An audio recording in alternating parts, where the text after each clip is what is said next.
honest woodcutter. Has anyone ever heard this story before? No. All right. So this story takes place deep in the woods, far from any town. So deep in the woods that you couldn't hear a street, you couldn't hear another person. All you had out there was the animals. And the woodcutter lived in a house made out of wood.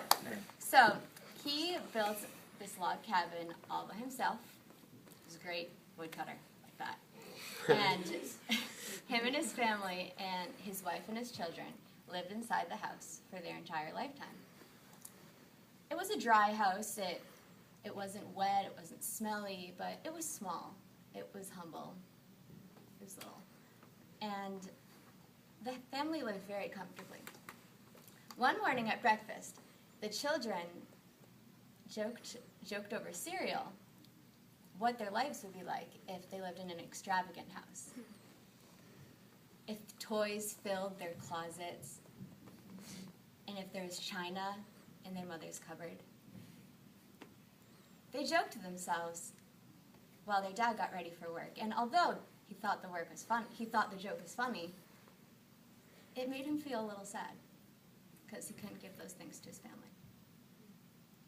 So he packed up for the day. He has his red axe on his shoulder, and he has his sack with his lunch, some water, and he hikes out into the woods, deep, deep into the woods, where he would chop wood all day. Every day he did the same thing. He would chop wood and stack it up in a pile on his right. There would be piles and piles, logs and logs, almost to the point where they would fall over, but they never did.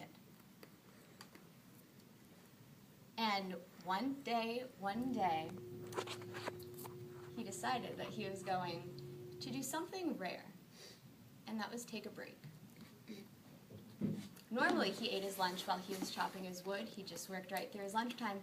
But today, he felt like he should go down to the river and sit and really just eat his lunch and think about life and think about, just ponder. He wanted to ponder. He wanted some time to ponder.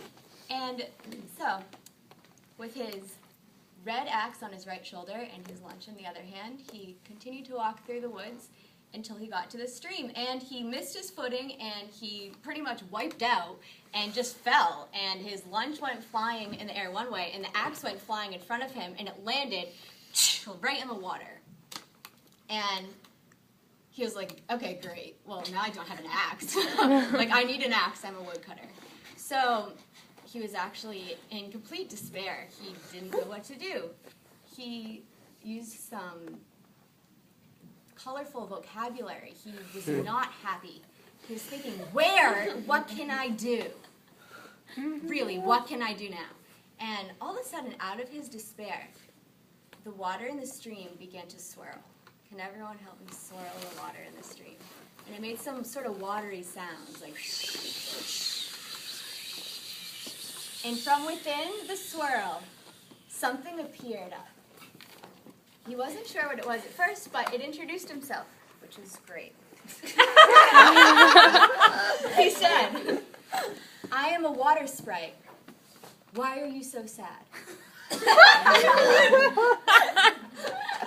And the woodcutter said, well, I'm really in this predicament. My axe is in the stream. So the water sprite was like, okay. I am going to swim down into the stream and find the axe and then bring it back up to you and then give it to you and then you won't be sad. And the woodcutter thanked him and said, please do, thank you so much. And before he knew it, the water was swirling around again and the water sprite was gone. And the woodcutter thought to himself, oh, is it going to come back? It was not a quick process. He took a really long time looking for that axe. He was down there. He must have gotten something to eat. He was taking his time. And so he's down there, and all of a sudden, there's some swirls, and then they're bigger, and then he's back out of nowhere holding an axe. And the woodcutter said, "That's not my axe." Which was surprising because this axe was much more fine than his old red axe with the wooden handle all worn in from use. This was a silver axe, and there were emerald and diamonds going around like a spiral on the handle. And the water sprite said, "Take this axe, you can sell it in the village, you'll get money, you can bring it home. You can bring the money home to your family." And he said, "No, but if it's not too much to ask, I'd really like you for you to go back under and look again for my axe." And so the water sprite said, "Very well," and the water swirled, and under he went, and this time he came back up almost immediately. The water was still swirling from before, and it was still swirling again, and he popped back up, and out from behind his back, he pulled out a golden axe. And the woodcutter said, "Dude, my axe is red. It's not gold, it's not silver. Like, come on." That's not really what he said. He said it much more kindly. He said, "That's not my axe, and I really would like to take this axe, but it's not mine, and it wouldn't be right." And so, out from behind his back, the water sprite pulled out his red axe. And he handed the red axe to the woodcutter. He handed the silver axe to the woodcutter. And he handed the gold axe to the woodcutter and said, "The gold axe and the silver axes are mine." I don't know what a water sprite needs with a gold and a silver axe, but that's okay. Anyway, so he said, "But these are mine, and I'm giving them to you for telling the truth. Now take them to the village square and buy the things for your family that you wish you could provide them." And so he said, "Thank you," and that was that. He walked away.